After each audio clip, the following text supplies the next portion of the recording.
प्रभु का कार्य। प्रियजनों, आज आप लोगों से मिलकर मुझे बहुत खुशी हो रही है। प्रभु का कार्य इस कार्यक्रम में आप सभी का प्रेम से स्वागत करता हूँ। हर एक हफ्ते कोई न कोई परिवार आकर प्रभु ने उनके जीवन में जो भलाई की है उसकी गवाही साझा करते हैं, और उसी तरह आज भी एक परिवार आया है अपनी गवाही देने के लिए। तो हम लोग बिल्कुल तैयार हैं। वचन कहता है, मैं तुम्हारा चंगा करने वाला परमेश्वर हूँ। इस परिवार के लिए जब उनका बेटा मौत की कगार पर था, तब प्रभु परमेश्वर ने उसे छुड़ाया और उसे एक नया जीवन देकर उसे जीवित गवाही बनाकर अब तक चला रहे हैं, और आज उसी गवाही को आज वो हमारे साथ साझा करेंगे। आइए उनका स्वागत करते हैं। Praise the Lord sister. Praise the Lord.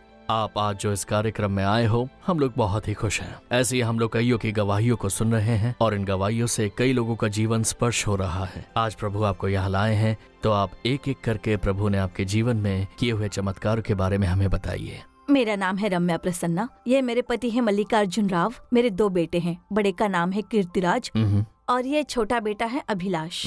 हम लोग चेन्नई में रहते हैं, वायुपुरम इलाके में। साल 2024 में दिसंबर की 23 तारीख को मेरे बेटे को बहुत तेज बुखार था।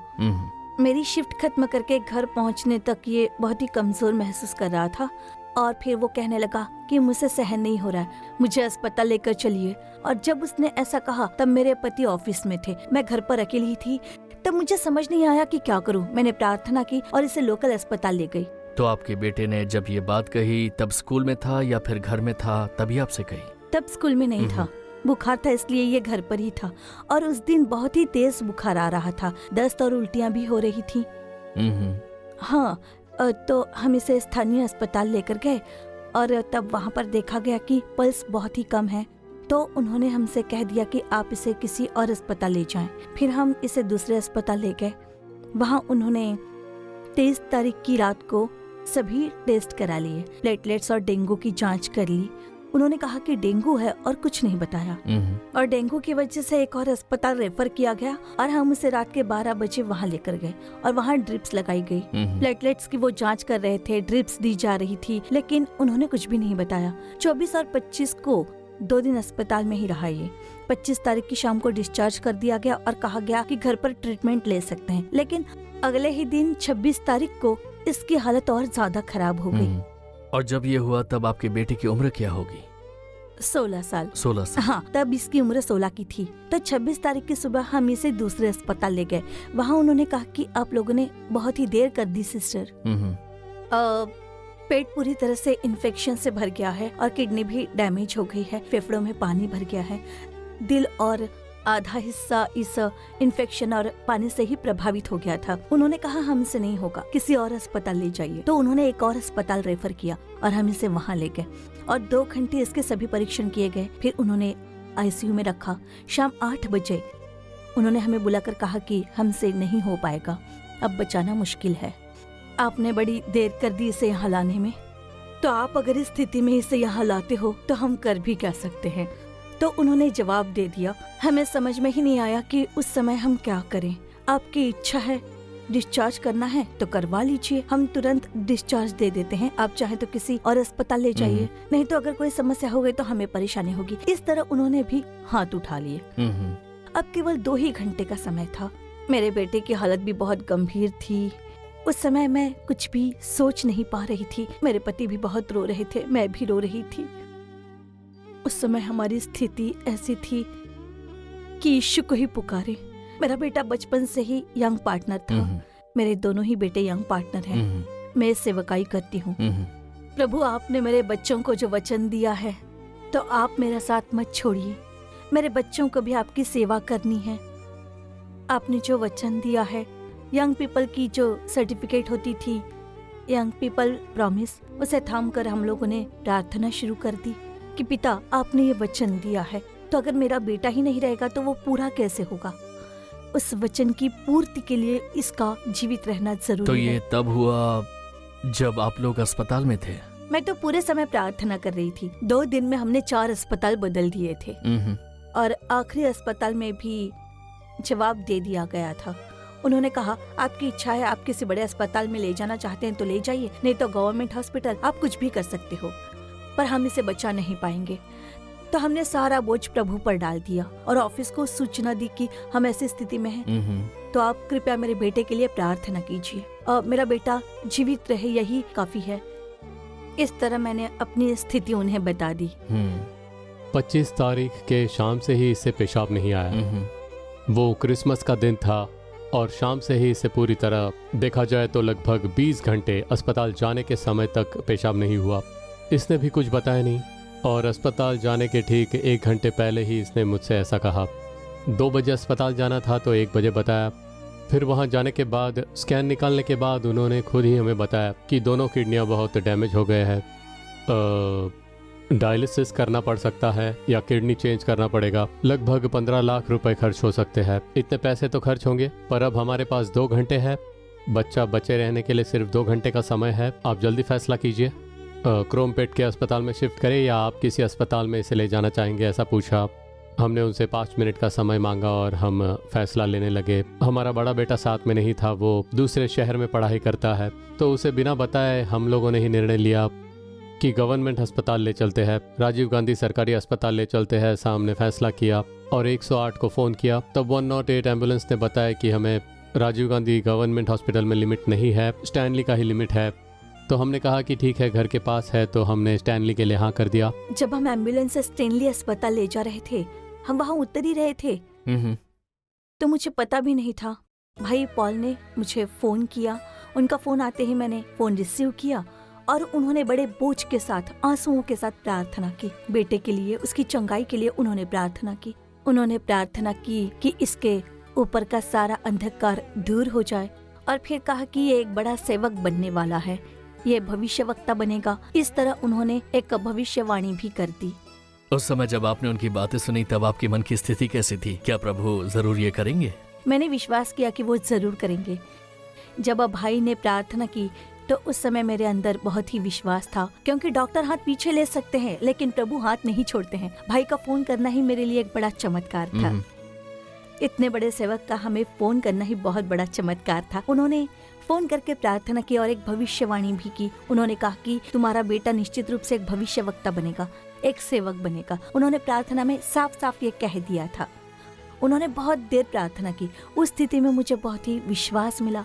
डॉक्टर हमेशा कहते थे कि बचने की आशा बहुत ही कम है। वो हमेशा नो होप कहते थे, रोजाना बुलाकर कहते थे, पर भाई ने कह दिया वो बहुत ही बड़े प्रभु के दास हैं।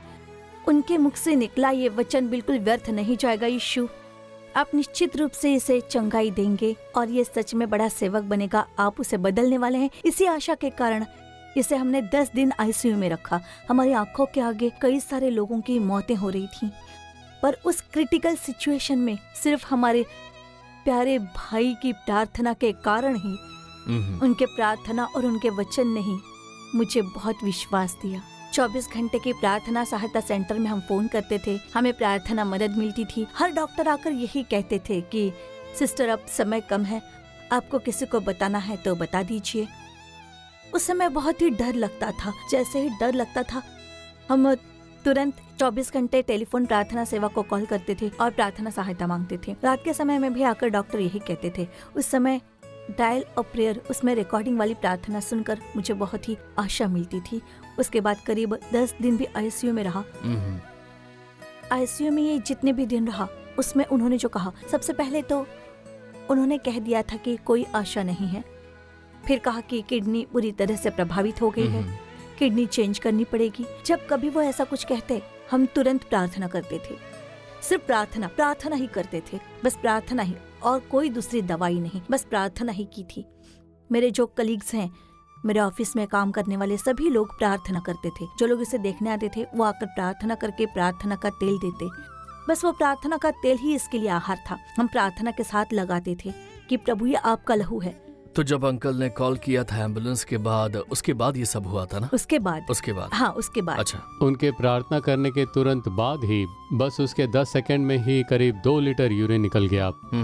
फिर बैग को खत्म करने के बाद दोबारा से। अच्छा, पूरे दिन से यूरिन नहीं हुआ? हाँ बिल्कुल। और जब एम्बुलेंस से बाहर निकल रहे थे, भाई पॉल के प्रार्थना करने के तुरंत बाद इसका यूरिन रिलीज होने लग गया। और फिर उसके बाद जब ये सीसी में था, क्रिटिकल केयर यूनिट में जब था, तब डॉक्टर अक्सर यही कहा करते थे कि कुछ कहा नहीं जा सकता, अभी हम कुछ नहीं कह सकते, ये बहुत ही सीरियस है, इसीलिए क्रिटिकल केयर यूनिट में रखा गया है। वो लगातार यही कह रहे थे कि किडनी दोनों डैमेज हो गया है, रिप्लेसमेंट और डायलिसिस करनी पड़ेगी। पर हम लोग लगातार प्रार्थना में बने रहे, जिससे कि सब कुछ कैंसिल हो गया।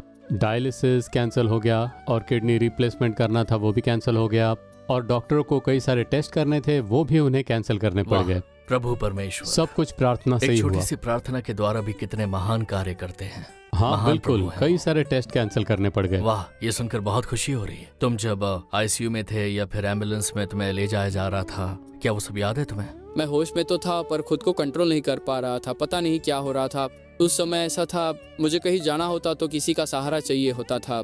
ओह, पर क्या तुम ये जान पाए कि तुम्हारे पास में तुम्हारे मम्मी डैडी हैं? मेरी आंखों से मुझे काफी धुंधली दिखाई देती थी, पता नहीं चलता पास में कौन बैठा है। इसकी जो दृष्टि थी वो भी लगातार कम हो रही थी। ओह, उन्होंने कहा कि 2 घंटे और हैं। उसी समय इसकी दृष्टि लगातार कम हो रही थी।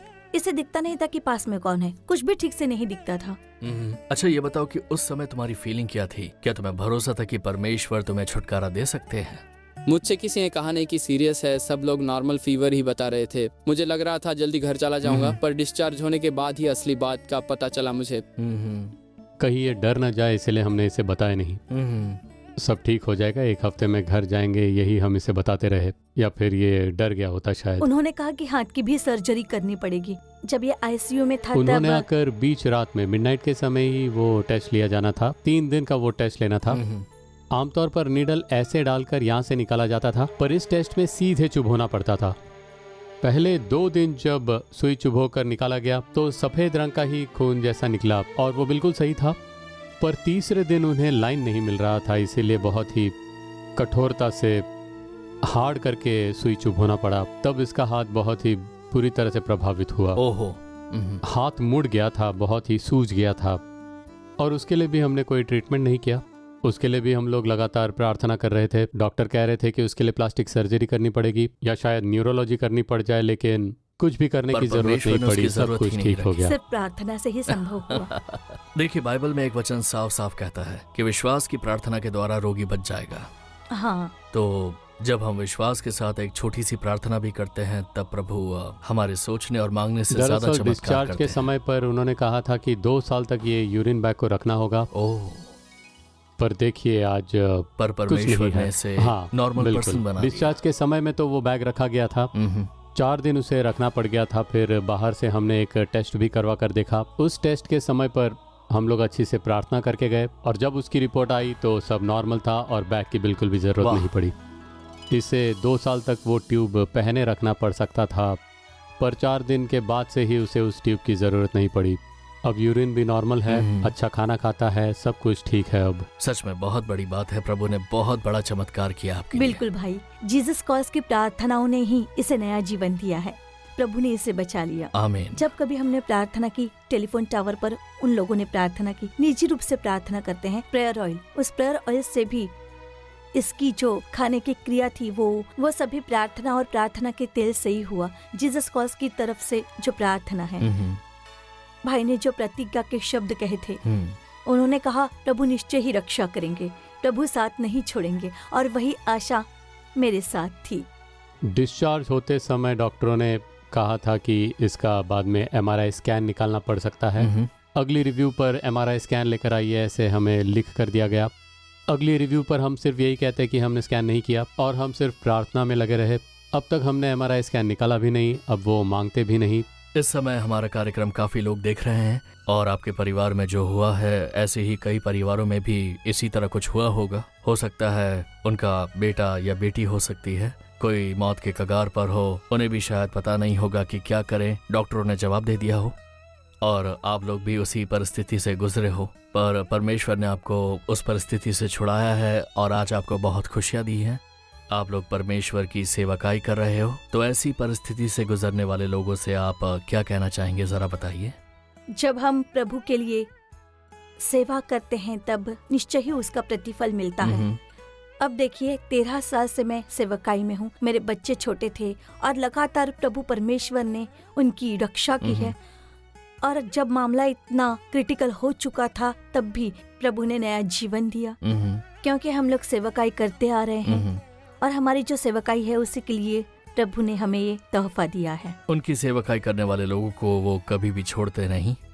आप किसी भी परिस्थिति से गुजरो, वो सब कुछ संभालने वाले परमेश्वर हैं। इसमें चमत्कार ये है कि बिना कोई टेस्ट निकाले ही सब कुछ क्लियर हो सब गया, क्लियर हो गया। सिर्फ प्रार्थना द्वारा। बिल्कुल। क्रिटिकल केयर यूनिट में एमआरआई के लिए कहा गया था। वार्ड में शिफ्ट होने के बाद भी उन्होंने पूछा कि क्या एमआरआई कर लिया है। हम सिर्फ प्रार्थना में लगे थे। उसके बाद जब डिस्चार्ज हुआ उसके बाद हर हफ्ते रिव्यू के लिए आना पड़ता था। उसमें भी वो एमआरआई के लिए पूछ रहे थे, पर अब 4 महीने हो चुके हैं, अब नहीं मांगते। उन्हें एमआरआई की अब ज़रूरत पड़ती ही नहीं है। सिर्फ रिव्यू के लिए ब्लड टेस्ट निकाल कर हम लोग ले जाते हैं और पहले की तरह अब मेडिसिन भी हम नहीं ले रहे। ब्लड टेस्ट में भी सिर्फ क्रिएटिन चेक होता है। सिर्फ महीने में एक बार क्रिएटिन और यूरिन इन्फेक्शन की जांच होती है, बस उसे चेक करना पड़ता है। उससे भी परमेश्वर आपको जल्दी छुटकारा देंगे। बिल्कुल। और लगातार रिजल्ट बेहतर होता जा रहा है। आमतौर पर जब ऐसा कभी कुछ होता है तो मेडिकल मिरेकल कहा जाता है उसे। और सच में आपके बेटे के जीवन में एक बहुत बड़ा चमत्कार हुआ है। खुद प्रभु ने वो किया है और बहुत छोटी प्रार्थना के द्वारा प्रभु ने ऐसा किया। और मेरा विश्वास है कि कई सारे ऐसे लोग आज इसी परिस्थिति में ये कार्यक्रम देख रहे हैं। तो आपके जीवन में जो चमत्कार हुआ है वैसा चमत्कार प्रभु उनके जीवन में करे, इसके लिए हम लोग मिलकर प्रार्थना करेंगे। परमेश्वर प्रभु हमारी प्रार्थनाओं को सुनने वाले प्रभु हैं। हे पिता, आपकी ओर देखने के लिए जो पवित्र मौका आपने दिया है उसके लिए आपका धन्यवाद। और प्रभु, आज जो गवाही हमने सुनी उसी की तरह आज कई सारे लोग मौत के कगार पर होंगे, मौत के बहुत ही करीब होंगे। अपने शरीर में कई सारी पीड़ाएं और बीमारियों को अपने शरीर में उठा रहे होंगे, पर जैसे आपका वचन कहता है कि विश्वास की प्रार्थना के द्वारा रोगी बच जाएगा, उसी वचन के द्वारा जब हम विश्वास की प्रार्थना करते हैं तो आप हमारी प्रार्थना का उत्तर देने वाले परमेश्वर हो। सिर्फ प्रार्थना का उत्तर ही नहीं, जो छुटकारा और शरीर के लिए जरूरी चंगाई की जरूरत है उसे देने वाले परमेश्वर हो। आप हमारा मार्गदर्शन करने वाले प्रभु हो। आज तक आपने हमारा मार्गदर्शन किया है, आगे भी हमें चलाने के लिए आप सामर्थ्यशाली हो। हमें निरंतर सुरक्षित रखिए प्रभु। जो देख रहे हैं उन सबको आप आशीष दीजिए। हे प्रभु, अभी आवश्यक चंगाई प्रदान कीजिए। शरीर में जो भी बीमारियां हैं वो अभी इसी समय दूर हो जाने दीजिए। हमारे प्रभु यीशु मसीह के नाम में हम शैतान के कार्य को नरक में भेजते हैं। हे प्रभु, एक पूर्ण चंगाई दीजिए। अभी इन्हें पूर्ण रूप से छुटकारा दीजिए, पूर्ण चंगाई दीजिए, वे आनंद से जीवन जिए। यीशु मसीह के नाम से प्रार्थना करते हैं अच्छे पिता, आमीन। तो प्रियजनों, अभी अभी हमने एक अद्भुत गवाही सुनी। अपने ही पुत्र को मृत्यु के द्वार पर देखकर माता पिता ने कितना कष्ट सहा होगा। डॉक्टरों ने जवाब दे दिया था, हाथ ऊपर कर लिए, रिश्तेदारों ने भी साथ छोड़ दिया, लेकिन प्रभु वो परमेश्वर हैं जो हमें कभी छोड़ते नहीं।